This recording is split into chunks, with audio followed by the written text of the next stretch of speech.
আজকে দর্শক বন্ধুদের কথা দিয়েছিলাম সকাল 10টায় আসবো।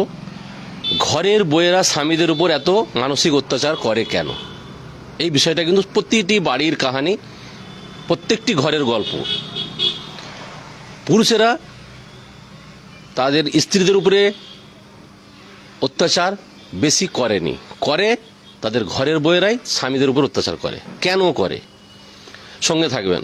নমস্কার, আদাব, সালাম। আমি নকিবুল সালাম, আপনার দেশের বাংলার আওয়াজ। সার্ভে রিপোর্ট, যেটা আমাদের ভারতবর্ষের সার্ভে রিপোর্ট কোনো নাই, কিন্তু নিউজিল্যান্ড, লন্ডন এবং আমেরিকা এদের একটা সার্ভে রিপোর্ট আছে।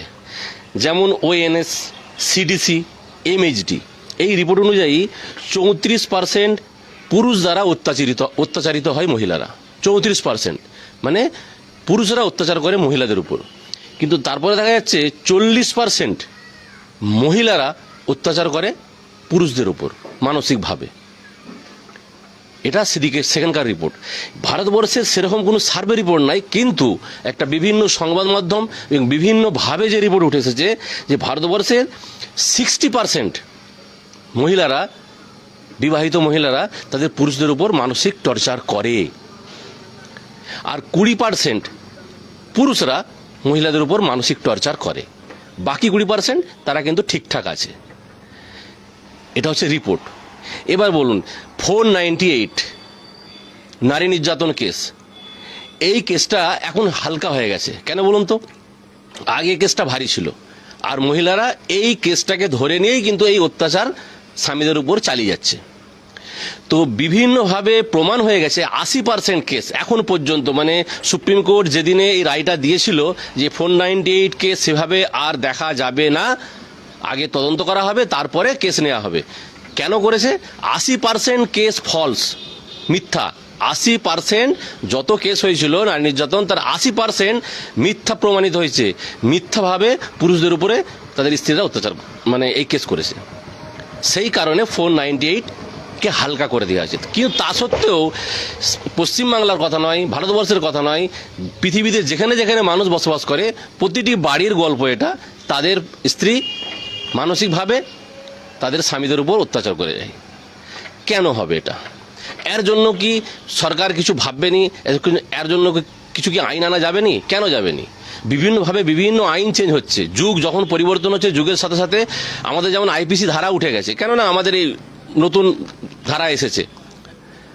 তো আইন চেঞ্জ যখন হচ্ছে, তখন এই আইনটা যেখানে সারা ভারতবর্ষের মানুষ জর্জরিত, প্রতিটি সংসারেতে তাদের স্ত্রীর মানসিক অত্যাচারে তারা জর্জরিত, তাহলে কেন এই আইন আনা যাবেনি? এই আইনটা আনার প্রয়োজন আছে কি না, যাতে পুরুষরা একটু মাথা তুলে বাঁচতে পারে তার বাড়িতে, নিজের বাড়িতে সে মাথা তুলে বাঁচতে পারেনি। এটা প্রতিটি ঘরের কথা বলছি। নিশ্চয়ই দর্শক বন্ধুরা যারা শুনছেন এই বিষয়টা ভাববেন যে নকিবুল সালাম বাংলার আওয়াজে আজকে এই বিষয়টা আনার কারণ কি? কারণ তো আছে। আর আগে আমি দর্শক বন্ধু জানিয়ে রাখি, 16 বছরের মেয়েদের বিয়ে দেওয়া প্রয়োজন। 18 বছরটা চেঞ্জ করে 16 বছর করা হোক, এই বিষয়টা তুলেছিলাম, মনে আছে? সুখবর আপনাদের জানিয়ে রাখি, এই লাইভ চালাবার 1.5 মাস পর একটা রিপোর্ট আসছে। সুপ্রিম কোর্টে এই আর্জি দাখিল করা হয়েছিল, কোনো একটা অ্যাডভোকেট এই আর্জি দাখিল করেছিল যে 18 বছরটা কমিয়ে 16 বছর করা হোক, কেননা 16 বছর বয়সের মেয়েদের যৌন ক্ষমতা এসে যায় এবং তারা সবকিছুই সেই টাইমে করতে পারে, তো বিয়ে কেন করতে পারবেন?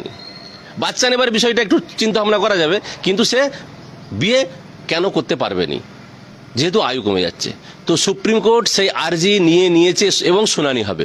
এটা দর্শক বন্ধুদের কাছে ভালো খবর, এবং প্রত্যেকটি যারা নতুন প্রজন্মের তাদের জন্য ভালো খবর যে 18 বছরের অপেক্ষা আর করতে হয়তো হবেনি, 16 বছরে বিয়ের একটা পারমিশন এসে যাবে। এটা সুপ্রিম কোর্ট এই আর্জি নিয়েছে। এবার আসি যে কথাই বলছিলাম। তো 498টা থাকার জন্য মহিলারা এই জিনিসটা করে। 498 যেমন আছে থাক, 498 হালকা হয়ে গেছে, এখন 498 কোনো ভ্যালু নাই। কিন্তু পুরুষরা যেন মাথা তুলে বাঁচতে পারে বাড়িতে, তার ব্যবস্থা করতে হবে। মানসিক টর্চার যেন না হয়, কেননা পুরুষদের জন্য মানসিক টর্চার হলে পরে থানায় যাবে, যে লিখাবে যে স্যার আমার উপর আমার স্ত্রী মানসিক টর্চার করছে, কিন্তু কোনো সেরকম কিছু প্রাবধান নাই। বা অনেকে লজ্জায়, যদি প্রাবধানও থাকে যে হয়তো পুলিশ শুনবে দুটো কথা, কিন্তু লজ্জায় কেউ যেয়ে বলতে পারেনি। কিন্তু আর আইন যদি একটা আনা হয়, ফ্যামিলি কোর্ট, যে কেউ যদি 498 কেস করে কোনো স্ত্রী, তো আগে সেই কেস নেওয়ার আগে একটা ফ্যামিলি কোর্ট থাকবে, যেখানে স্রেফ এই জিনিসগুলোই শুনানি হবে। 2-3 দিনের মধ্যে তার দুজনকে ডাকা হবে, সেখানে আলোচনা হবে, সেখানে দুপক্ষের কথা শোনা হবে। যদি মনে হয় যে হ্যাঁ মহিলা ঠিক আছে, তাহলে 498 কেস লাগু করা যাবে, তার আগে নয়।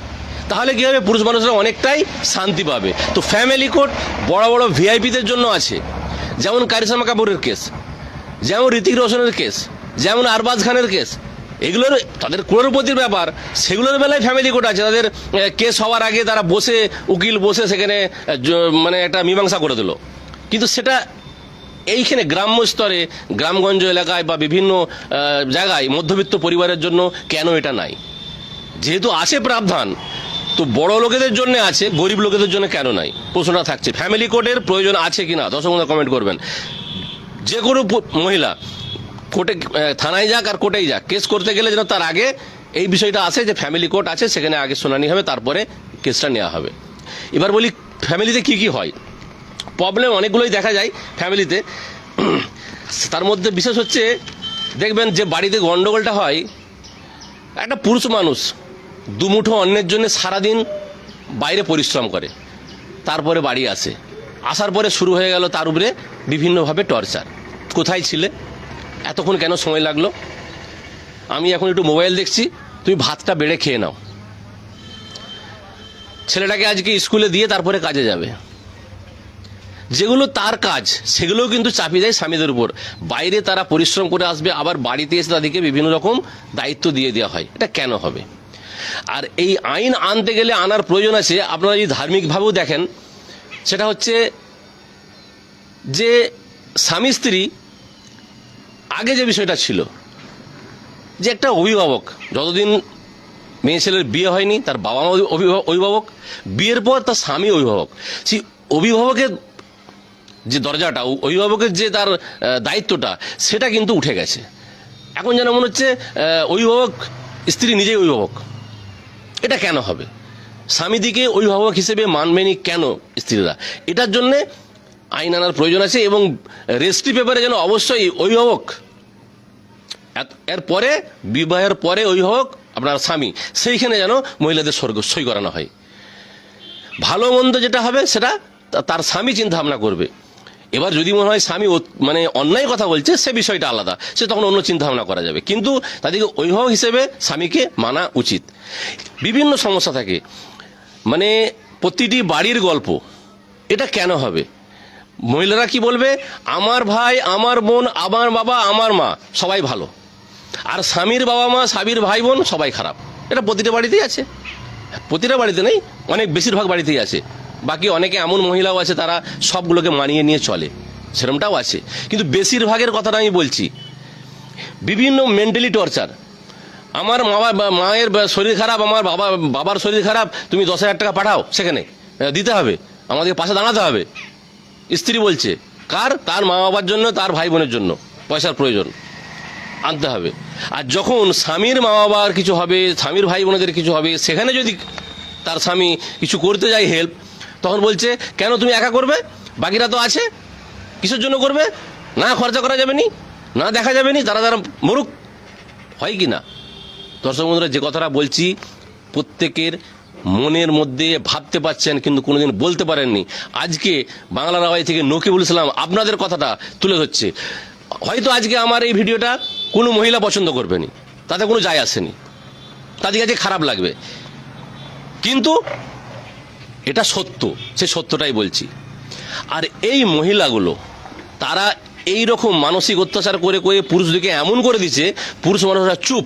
আর সেই চুপ করে দেওয়ার পর তারপরে সে পরকীয়ায় ব্যস্ত হয়ে যাচ্ছে, কখনো কখনো কারো হাত ধরে পালিয়ে যাচ্ছে। স্বামী দেখতে হিরোর মতো যাচ্ছে একটা উচ্চিংড়ে ছেলের সাথে। এরকম অনেক ঘটনা দেখেছেন আপনারা। আমি যে কথাগুলো বলছি সবগুলোই বিরাট বড় স্টোরি, সবগুলোই তো আর 8 মিনিটের মধ্যে আমি শেষ করতে পারবো না, কিন্তু আপনাদের টাচ করে যাচ্ছি। স্বামীদিকে মানসিক টর্চার করে করে, মানসিক টর্চার করে করে তাদেরকে চুপ করে দেওয়া হয়েছে। তারা জেনে গেছে সংসার করতে হবে, ধর্ম করতে হবে, চুপ থাকলে হবে, চুপ থাকলেই ভালো।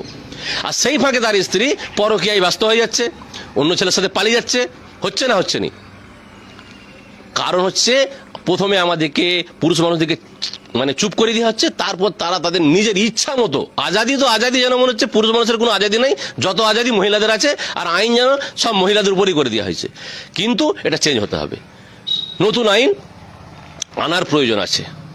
পুরুষ মানুষগুলো সবাই কিন্তু খুব কষ্টের মধ্যে রয়েছে, কিন্তু তারা বলতে পারছে না। বিষয়টা হচ্ছে এইটা। তো আজকের আমার বিষয় ছিল এটা, যেমন আগে 16 বছর 18 বছর যেমন ছিল, সেটা যেমন সুপ্রিম কোর্টের শুনানি হচ্ছে। তো এই পুরুষদের বিষয়টা ভাববার প্রয়োজন আছে। সুপ্রিম কোর্টের জজ হোক, প্রধানমন্ত্রী হোক, মুখ্যমন্ত্রী হোক, আর যত বড় পুলিশ অফিসার হোক, ওসি হোক, ডিসি হোক, এসপি হোক, ডিএম হোক, সকলের ঘরে একই কেস, কিন্তু সকলেই চুপ, কিচ্ছু করতে পারেন, কিচ্ছু করতে পারছেন। বাইরে সব তার পদের গরম দেখাচ্ছে, আমি এসপি, আমি ডিএম, আমি এসডিও, আমি বিডিও, কিন্তু বাড়িতে গেলে পরে সব এসপি ডিএম তার বউ, আর সে হচ্ছে নিজে একদম জুজু, কিছু বললেই এখনই তারই উপর অ্যাকশন নিয়ে নেবে। কেন? ফোন 90 রাখা আছে, কিছু হলে মানসিক টর্চার কেস দিয়ে দেবো। তো এইগুলোকে কিন্তু বন্ধ করতে গেলে ভাবতে হবে সরকারকে, প্রশাসনকে। তো ফ্যামিলি কোর্ট, যেটা আমার প্রথম আবেদন, পুরুষ মানুষদের মানসিক অত্যাচার থেকে বাঁচতে গেলে ফ্যামিলি কোর্টের প্রয়োজন আছে, যাতে 498-এর গরম কোনো মহিলা যেন দেখাতে না পারে। আর কথায় কেস করব, কথায় বাড়ি ছেড়ে দিয়ে চলে যাব, এই জিনিসটা যেন না হয়। এটা কিন্তু আজকে আমাদের বাংলার বাড়ি থেকে এই প্রতিবেদনটা সকলে শেয়ার করবেন, এবং প্রত্যেক বাড়ির মহিলারাও দেখুক যে হ্যাঁ, এটা কথাটা উঠছে, সমাজে কথাটা চালু হয়ে গেছে, আর আগামী দিনে আরও হবে। এটা আরও বৃহৎ আকারে আমি এটাকে সামনে আনবো বিভিন্ন এভিডেন্সের সাথে। আমিও কথা বলার আগে বিভিন্ন এভিডেন্স নিয়েছি। আমিও 10টা পরিবারের সাথে কথা বলার পর সেখানে আমি দেখতে পাচ্ছি 7টি পরিবার জর্জরিত, তার মধ্যে 3টি পরিবার একটু সুখে আছে।